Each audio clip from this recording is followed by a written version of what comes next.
Hey, it's Christine with Storyworthy. Today on the show, comedian and writer Kathleen Roll talks about doing a benefit for the criminally insane. She asked me if I would do a benefit at an insane asylum. So I said, yeah, sure. And she was like, well, they're very, we don't call them insane. They're mentally blah, blah. I'm like, I don't care. Well, I was misinformed. I thought they would be law-abiding. And they brought in mats, like gym mats, like they were too violent. And that's when I found out they were prisoners. Today on the show, comedian and writer Kathleen Roll talks about doing a benefit for the criminally insane. Stay close. Hi, my name is Kathleen Roll, and you're listening to Storytime. Fuck. Storyworthy.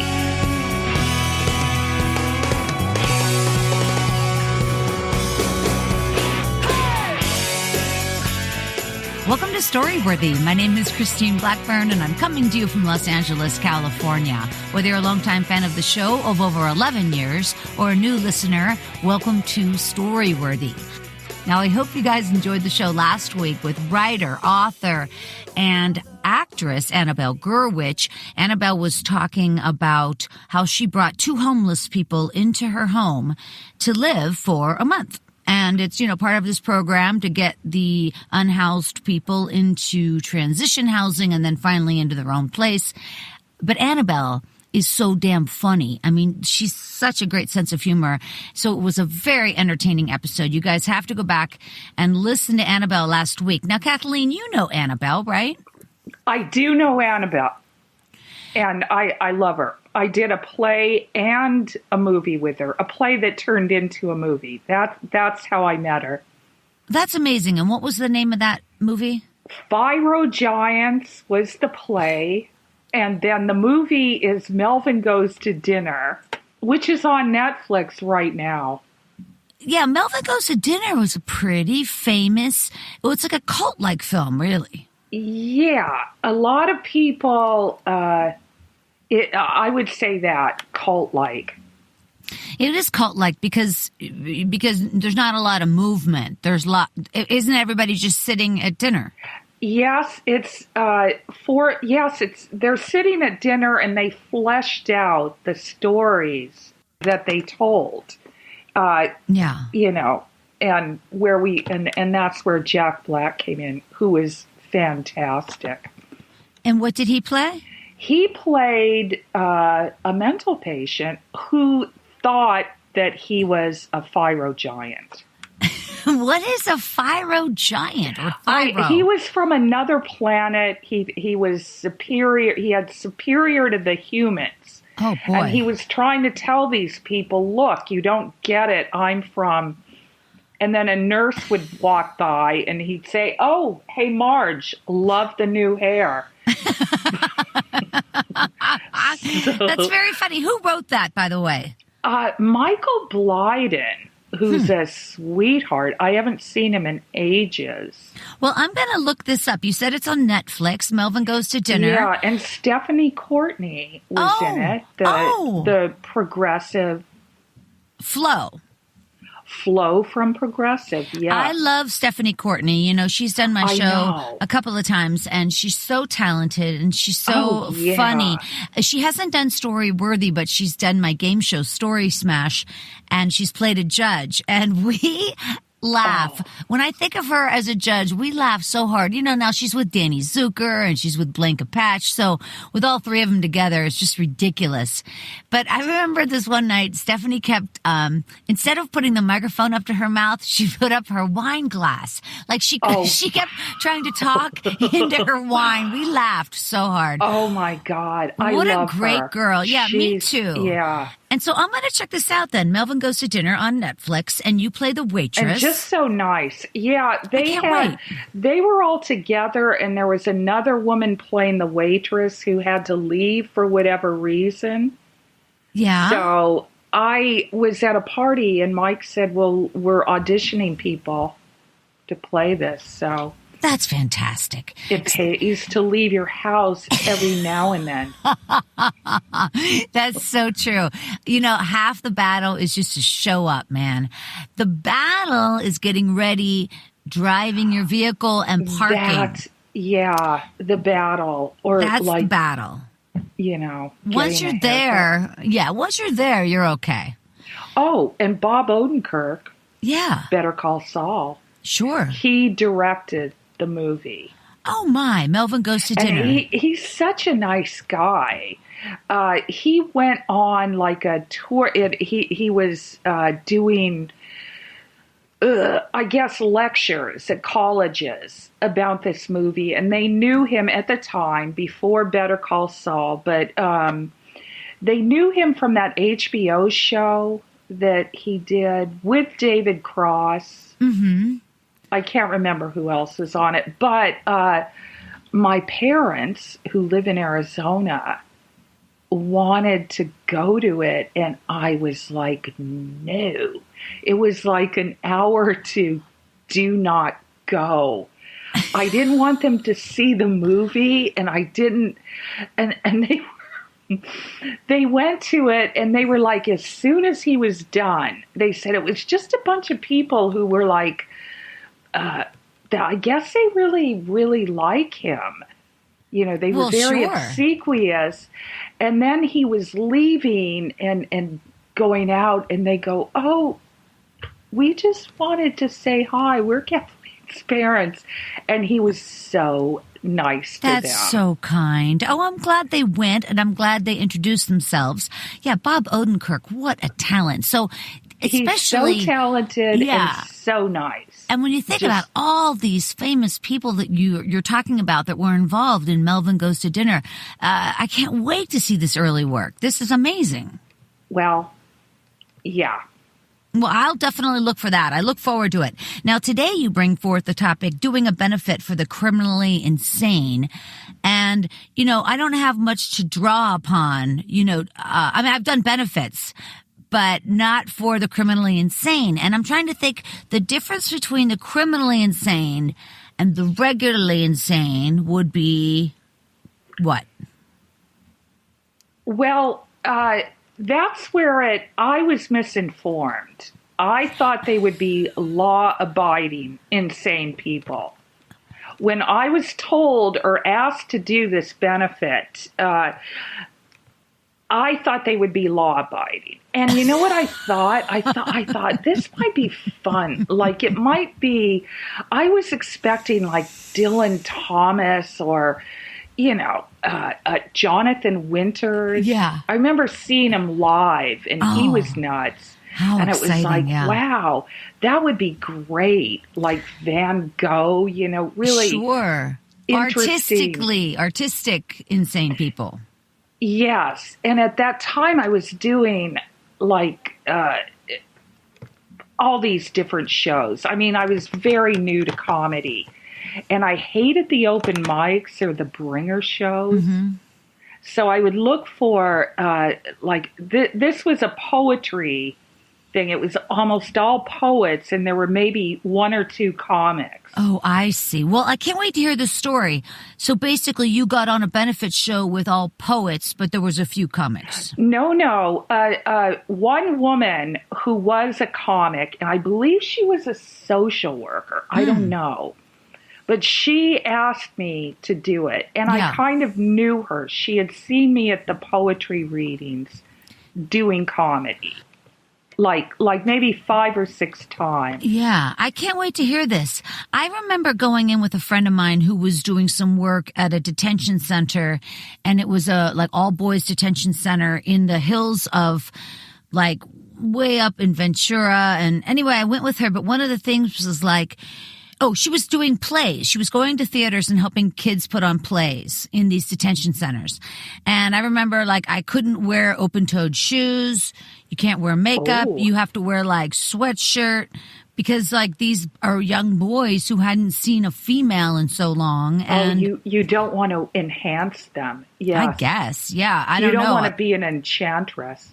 And yeah, I don't want to be an enchantress. And usually in life, I do like to be an enchantress. Yes, exactly. I mean, who wouldn't? Totally are. Yeah, you go there with a push-up bra and like, oh. Yeah, just walk through like, hey, boys, Cat eye makeup. Who's getting out first? Yeah, really.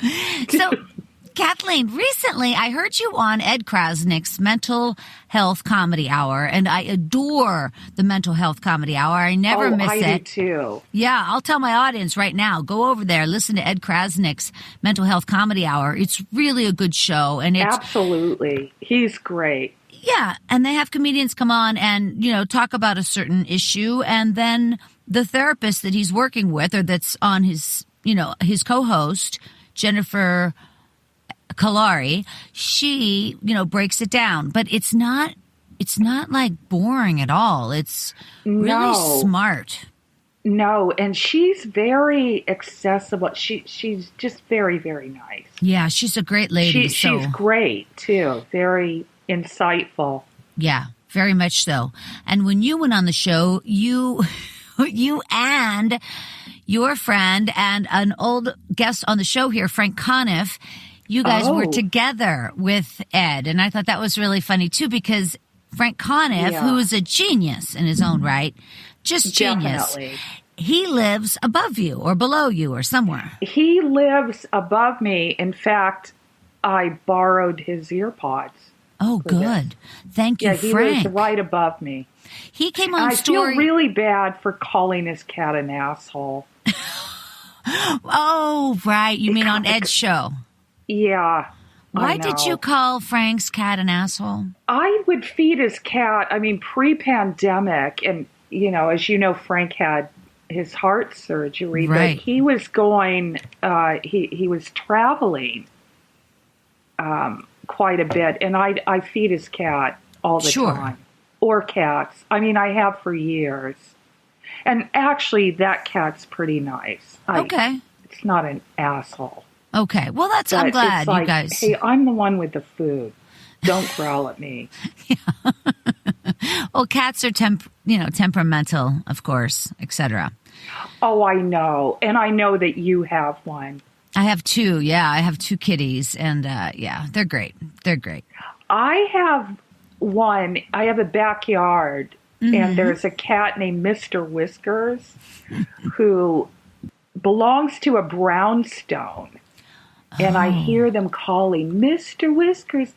But he just sits there and stares at me with jaded apathy. Wow.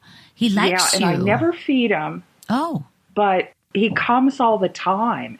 And once they had flyers around the neighborhood with his picture. And I said, oh my God, that's Mr. Whiskers. And my next door neighbor said, yeah, that cat comes in our yard too. I'm like, well, he's just kind of an asshole. I've grown to like him though. Wait, is that cat lost? Why was it on? It is not lost. Well, why was thought it pictures? It was. Oh, I see. Yeah, and I don't know where it was, but part of that time in my backyard. Wow. And I thought, well, they're going to find it. Well, the cat hears its name being called, and it just doesn't want to go. Yeah. Oh, no, it doesn't even look. Yeah. It just, I have a lounge. It just sits there staring at me. And then it comes closer. And all I say to it was, don't even think of coming in the door. Don't even think of it. Do you have a cat yourself? No, I thought about getting one. Yeah. Or maybe a little dog, because I do have a backyard. Yeah. But, I was very surprised that I liked the one you did with the woman on... Carol Baskin? Yes. Yeah, the interview I had with Carol Baskin a few weeks ago. She was incredibly articulate. I know. Knowledgeable. Smart, knowledgeable, on top of her game. I mean, I was so impressed. And so I've had that comment like 5 or 10 times now since that episode, because everybody thought it would be like a goof, and it wasn't a goof at all. Yeah, and it sounds like she's doing like really great stuff. I mean, she's actually doing good work. Yeah. So, I mean, that was great that you had her on, and I hope she gets a lot of attention from that. Yeah, I hope she gets the law passed. She's trying to get this law passed that would prohibit people from, buying and keeping these big cats. It's unbelievable. It's not insane. even right now it doesn't even exist. Our country, we have no idea what's going on with the tigers in the country. I grew up in Arizona, and I too, your large Catholic family, my grandfather, my mother is from Pennsylvania originally. My grandfather was a coal miner on my mother's side. But in Arizona, there's lizards, and snakes, and whatever. And I see people here putting them on leashes. Like, they're not pets. You don't. Oh, my gosh. Seriously. That is so funny. Oh, God. In New York, people are walking lizards. Okay. Now you're going to have to explain. Yeah, go ahead. They actually have a leash. There's a type of lizard, and we called it a horny toad because it had horns around the neck. Yeah. But it's a damn lizard. Wow. How big is it? It's like, I'd say less than maybe a foot. A foot long biggest lizard. one would be, and they said, we're going to breed them. Oh, God. That It's cannot really nice. be right. No, it's not nice. It has a lizard brain. Yeah, it's a lizard. It's a lizard. Your cat will eat it. We have so many issues going on in our country. Maybe the lizard thing just isn't, it's just not hitting the mark right now. It's not there. It's not really. Yeah. It doesn't. It's not where it should be. Oh, it doesn't go to the level of like R. Kelly being arrested. Oh, God, what a dreadful situation that is. Oh, Oof. yeah. But one more thing about Carole Baskin. If you go over to her Facebook page, every single day on Facebook, they have a live shot of one of the people that work for her going around the compound, this big cat area that she has, this big cat rescue area. And it is so beautiful. I find myself just watching. Yeah, I find myself watching Big Cat Rescue in the morning on Facebook. I'm just like, wow, look at that. Like, look at that. Look at that tiger. Look at that lion. It's so beautiful. And then you think of what fucking Joe Exotic was doing. I mean, terrifying. Oh, he was insane. Insane. And the producers of that show, they spent 5 years with him. And they saw those cages. He had hundreds of cats in cages, metal cages, that you wouldn't see when you came to his GW Zoo.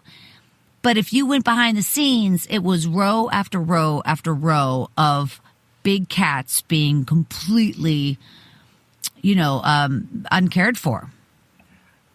It's just heartbreaking. Oh, my God. It is heartbreaking. I know. Yeah. It really is. And they made her look like, I remember her doing a sexy thing for her husband in a cat suit. And I just, God, it's like, if you're a woman, you can't even, and that's her whole deal. They kind of made it look like she might have killed her husband. Oh, that's the whole thing. Yeah, people are still investigating it because he disappeared.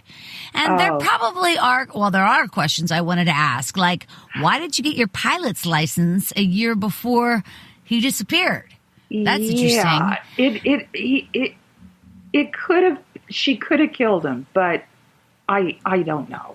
Well, and apparently he had like 25 affairs the previous years. Okay. Like he was such a playboy. Well, some people are very killable. That's what I'm saying. Yeah, I'm not saying I killed him, but I'm just saying some people have it coming. That's all I'm saying. I just want to add this quickly. My parents do a religious thing, like a Catholic ministry in a woman's prison. Oh, like they wow. go in there and, I don't know, give them communion or whatever. But they can't ask them what they did. But there's a woman there from France who killed her husband. I looked her up on the internet. Valerie Pape. She killed her husband and put him in hefty bags all around Phoenix.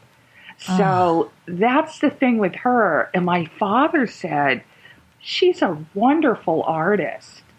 Like she draws these murals. And I said, well, you know what she did? She killed her husband, but apparently he had been abusive. And my father said, you know, there are people that are very killable. She's a very sweet woman. There you go. Your dad was spot on. Yeah, so who knows? But I was quite impressed with her. Let me tell you something. If somebody touched my daughter, you know, like I think about like this, some of the situations going on right now, and if somebody would touch my daughter, it wouldn't even cross my mind to kill the person. I mean, if they hurt her, right? It wouldn't even cross my mind to kill that person. Now, am I not a good guy? Am I not a good person? For you know not wanting to kill them or for wanting to kill them. Well, either way, I'm still a good person. My anger isn't toward any of you. My anger is toward this one person. So, I mean, I feel like it's, you know, it's, you know, I'm trying to think of the word. It's targeted. My anger is targeted. So you guys would still think I'm a nice person, right? You wouldn't think like, oh no, Christine's crazy. She killed a man. Yeah, but why did she kill a man? You wouldn't be a threat to society. You would just be a threat to this man who hurt your daughter. Thank you. Thank you, Kathleen Roll. I'll keep this in my back pocket, and I know I have you as somebody to stand up for me. Character reference. Absolutely. I'll totally go to court. Well, I am very excited to hear your story about doing a benefit for the criminally insane. But before we hear your story, I did want to tell everybody that we are back live at the Hollywood Improv playing Story Smash, the storytelling game show. The other night, we just played the other night on Saturday, and Melissa Peterman was so funny. She made Danny Zucker cry. Danny Zucker had tears pouring out of his eyes. It was so much fun. And then Peter Melman was so funny that then Melissa started like losing it. And it's like they let the judges make each other laugh so hard. And oh my gosh, great episode. Story Smash, the storytelling game show every month at the Hollywood Improv. Check out storysmashshow.com. That is a great show. I listened to it. And that sounds like so much fun. Yeah, this episode I'm talking about now will be up, I believe, the end of next week. So, yeah, I'm airing all of the Story Smashes. Sorry. Well, no. It's every month, and I'm putting them up on the podcast so everybody can enjoy them. And if I could videotape in the improv, then I would show you the game as well, but I'm not permitted to do that. So, until Story Smash is on TV, you guys could just at least listen to the game. Why is it not on TV? Kathleen, your guess is as good as mine. Let's make a call. Who should we call? I know. And why isn't your podcast? Why aren't you a television? I don't know, Kathleen. You tell me. Let's call Warner Brothers. They got some shows. Exactly. Exactly. Anyway, you guys, if you are in Los Angeles, you really do have to make it a point to come down to Story Smash every month here in Los Angeles. It's so funny. It's just so incredible. And even the staff from the improv come into the room to laugh and to be there because they love it so much as well. So a couple of shows coming up October 23rd and November 27th. StorySmashShow.com. That's where all the information is. All right, you guys, she's here right now. You've heard her talking, Kathleen Roll. By the way, what a great last name, Roll.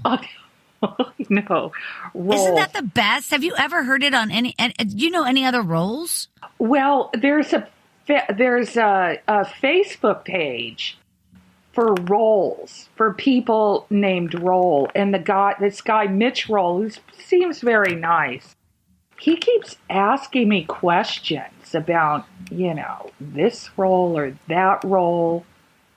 And I'm like, I don't know. What are the questions? There. What are the questions?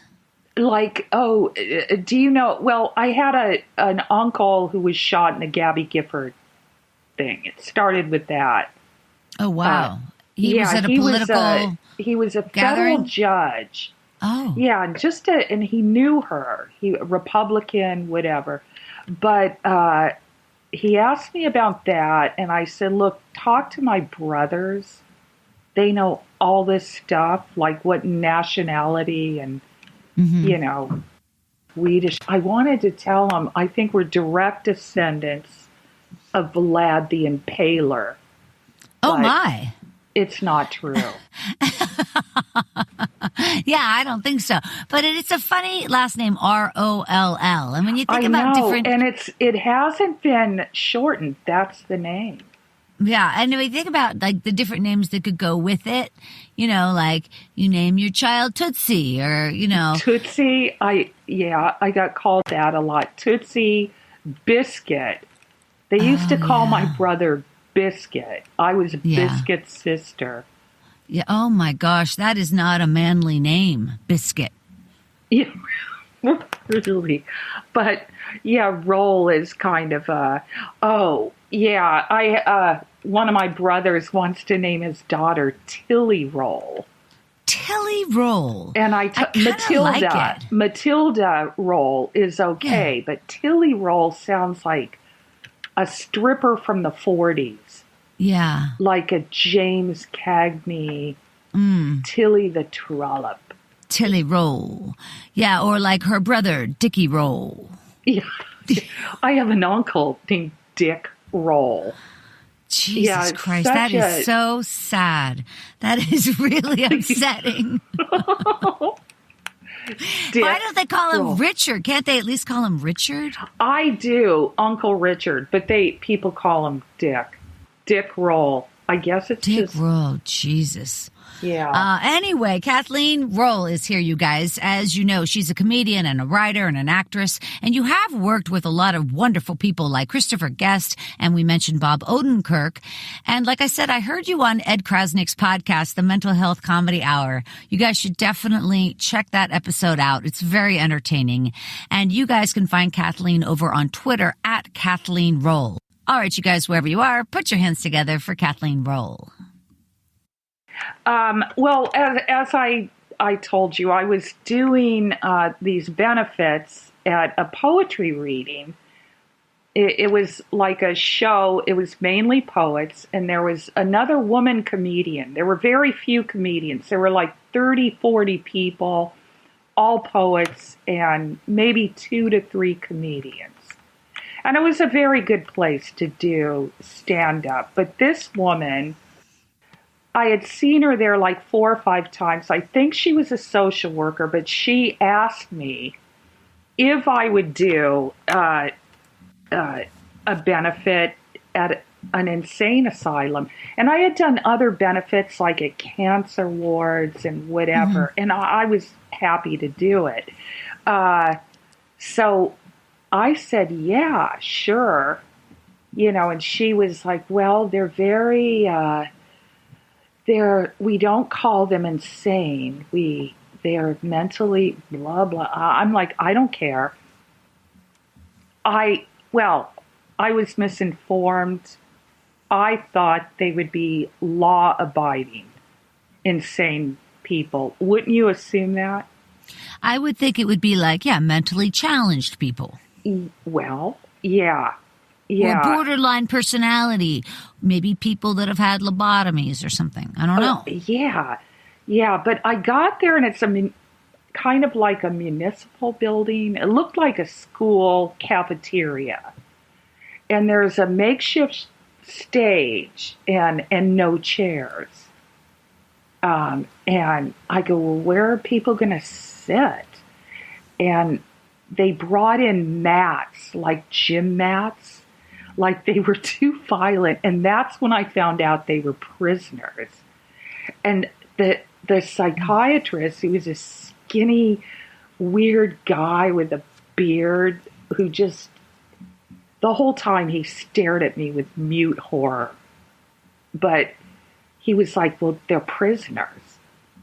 And so they came in all shackled together, which, now, okay, that part I liked. But they unshackled them. They all sit down. And they weren't, they were mentally challenged. They seemed a little like childlike, like kind of, not violent. One woman, and she was catatonic. She had no, and I thought, wow, I wonder what she did. But anyhow, the first guy goes up, and he's one of those, like a road comedian. And he had, he was heavy. Some people have pot bellies. I have a pot sink, and this guy would answer he's fat. He's fat.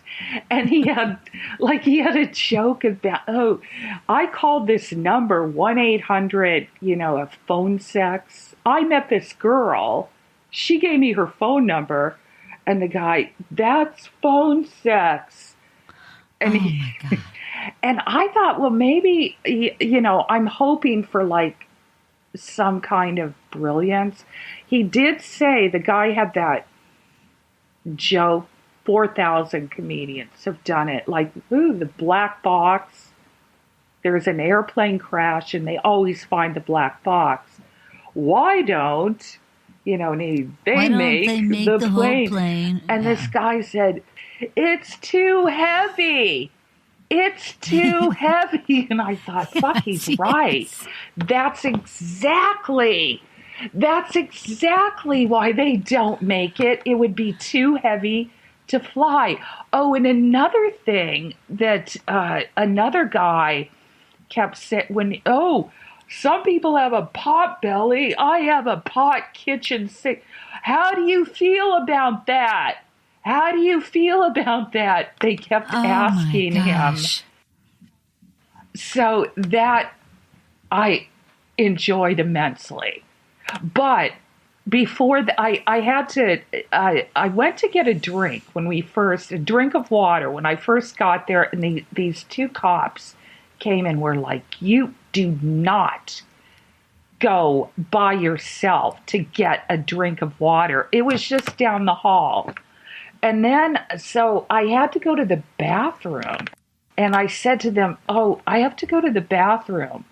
So one went on a radio, got the other cop, two of them, and they walked me to this bathroom. And it was like a public kind of, there was nobody in it.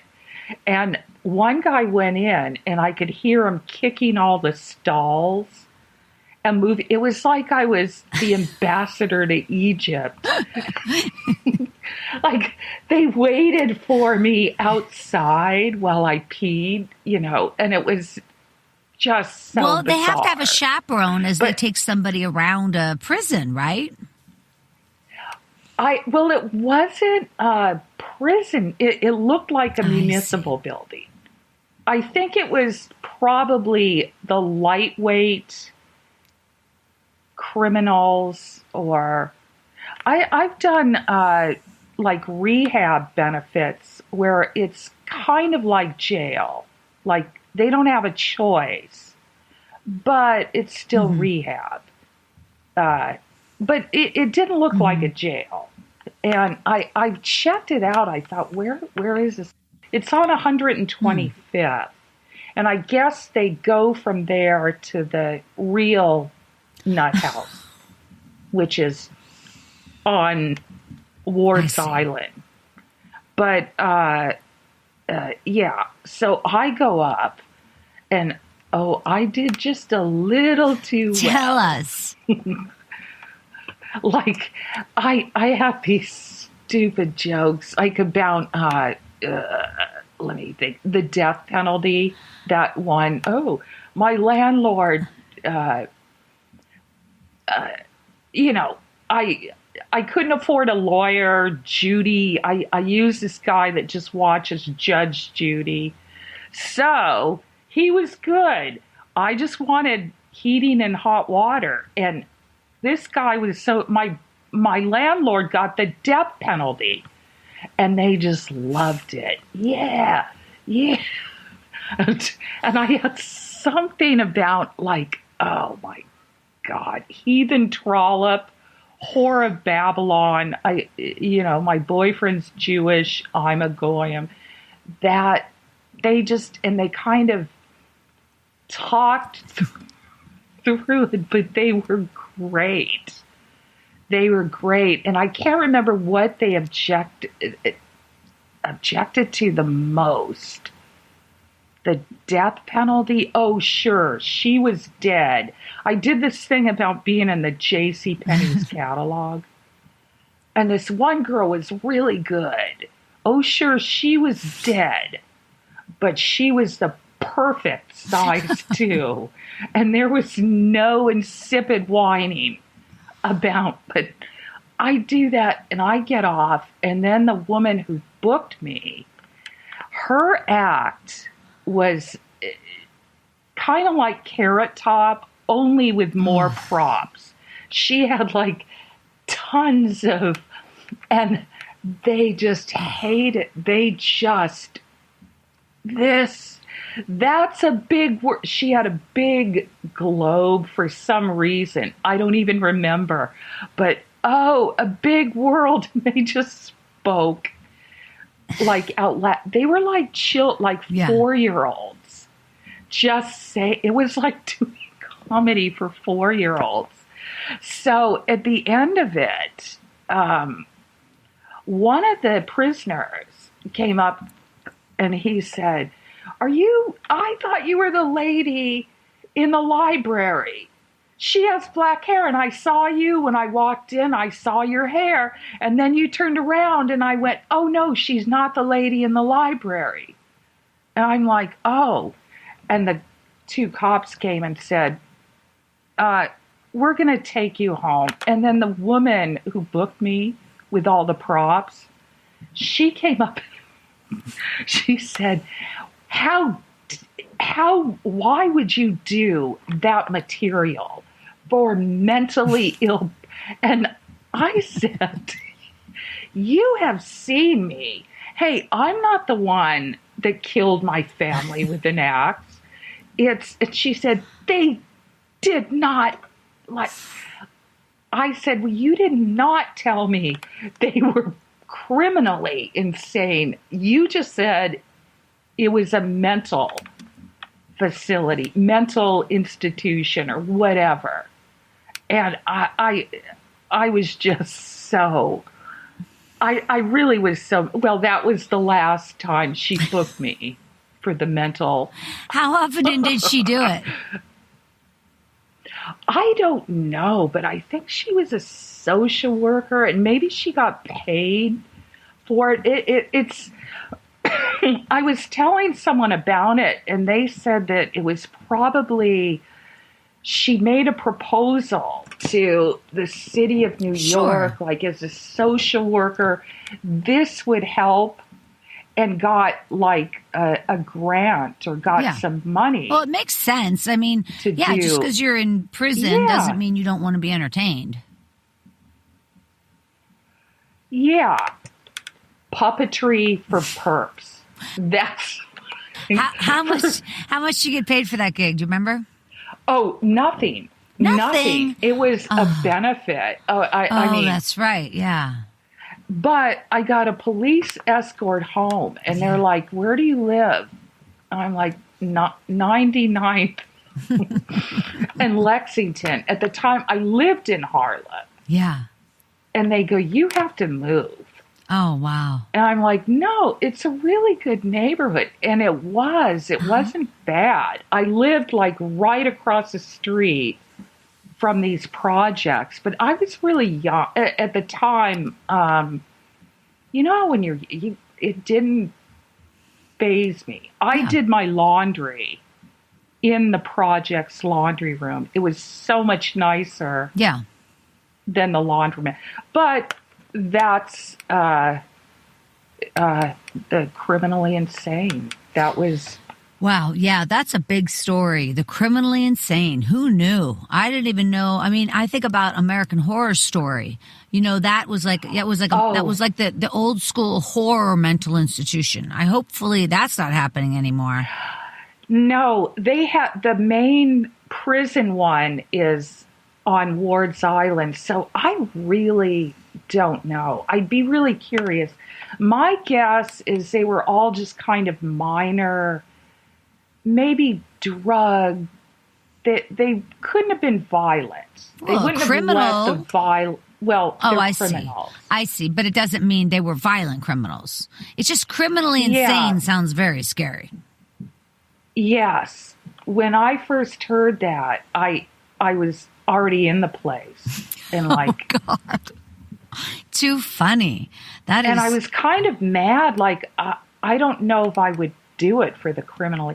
Maybe they just jumped the turnstile and insanity. And they happen to also be mentally ill or something, and they're connecting it. Maybe. I don't know. That is that's a funny story, though. That's a really funny story, and you did make them laugh. So there you go. You've got a lot of flexibility, Kathleen Roll. You can do all sorts of things. Oh, yeah. Do you still write a lot, Kathleen? I do. I haven't in a while. I've the pandemic, I intended to spend... Did you write during the pandemic? I don't know if you had downtime. Yeah, no, I didn't as much as I wanted to. But I did a lot of Zoom comedy and stuff, so...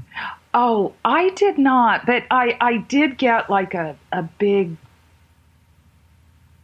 thing of writing because I was just so...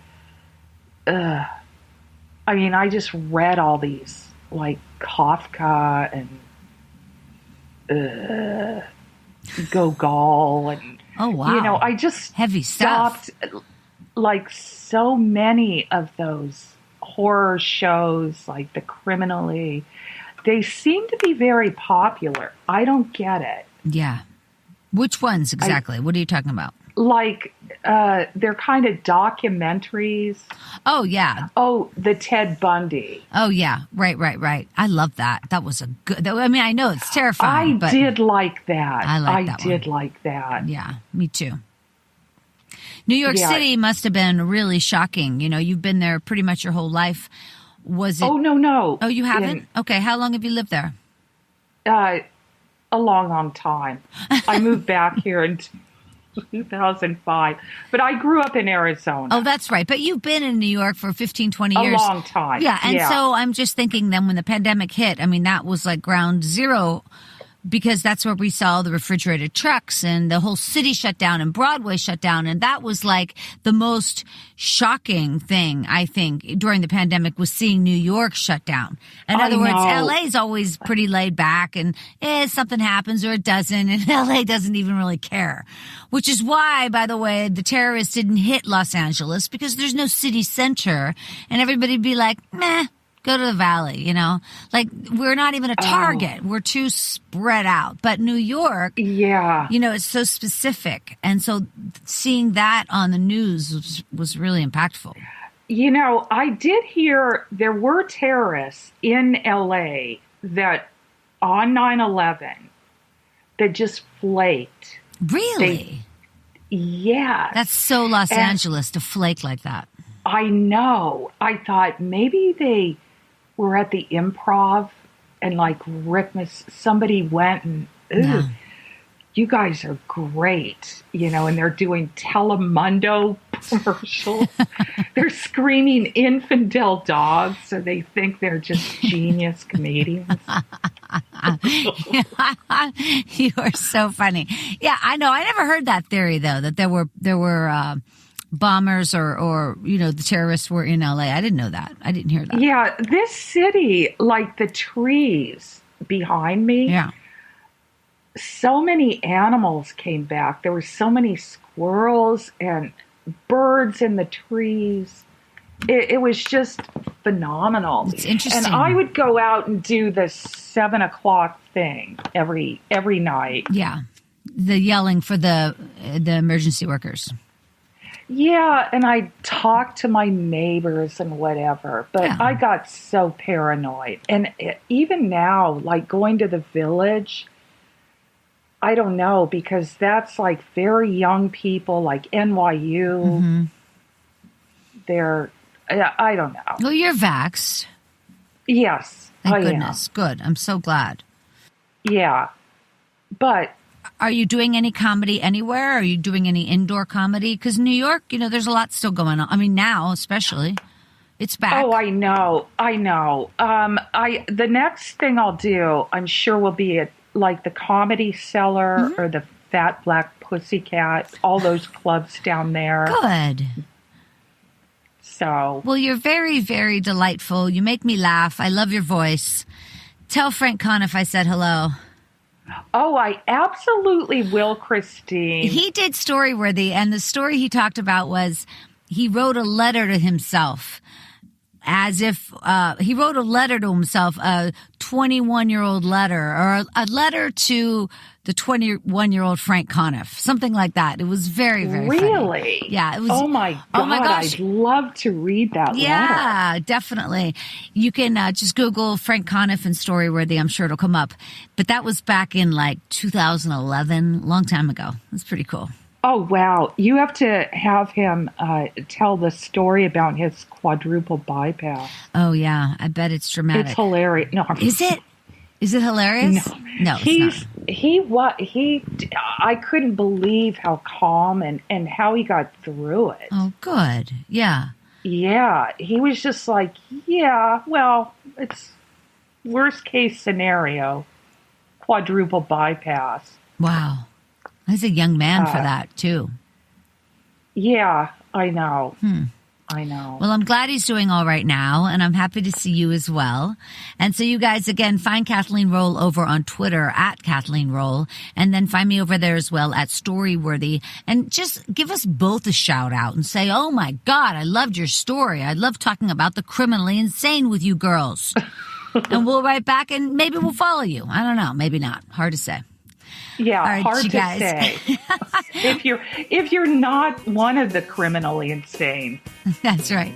All right, you guys. One more time on behalf of the very talented Kathleen Roll. Thank you so much. Thank you, Christine. Thank you. Was this fun. has been great. My name is Christine Blackburn, saying, make it a story-worthy week.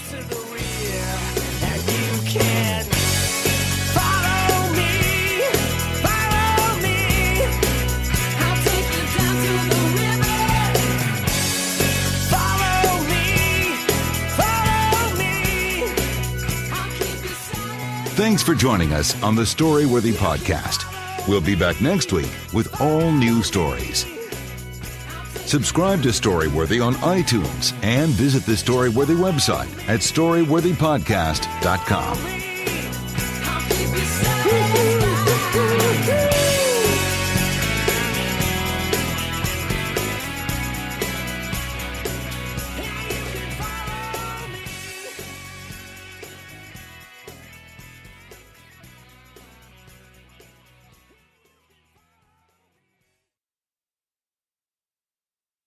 Membership fees apply after free trial. Cancel anytime. Can I be real for a second? That goal you have to exercise and eat better, you really can do it. But nobody is going to do it for you. And nobody has to, because you can do it if you have the right tools and a community that cares about helping you get results. And that's us, Beachbody. It's as convenient as your TV or laptop, but you need to decide that you're worth it. Let us help you succeed. Here's how. Go to beachbody.com to claim your free membership and start feeling great. Finding the right person for the job isn't easy. Just ask someone who hired a monster truck driver to deliver pizza. And the neighbors are going wild. You can hear that engine from a mile away, Fran. And he's foregoing the driveway and heading right up the lawn and over the azaleas. What a power move. But if you've got an insurance question, you can always count on your local Geico agent. They can bundle your policies, which could save you hundreds. With 6-foot tires and a roll cage, this pizza guy could quite literally crush the competition. For expert help with all your insurance needs, visit geico.com/local today.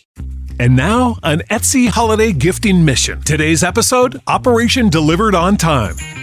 Here's the situation. The holidays are coming up, which means you're on a mission to buy handcrafted gifts, and they have to be delivered on time. Failure is not an option. You need a guarantee that everything will get to its destination. Impossible, right? Not this year, because you're shopping for gifts on Etsy. Etsy is where everyone can find handmade gifts from independent sellers and get them delivered on time or your money back. Whether you're searching for handmade home pieces like serveware, cutting boards, and throw pillows, or personalized items like necklaces, handbags, and seasonal jackets, Etsy has it and delivers on time or your money back. New to Etsy? Use the code HOLIDAY10 for 10% off your first purchase. That's code HOLIDAY10. Maximum discount value of $50. Expires December 31st, 2023. See terms at etsy.com/terms. To claim refund, see terms at etsy.com/protection. Etsy account required. Etsy has it. Shop Etsy.com.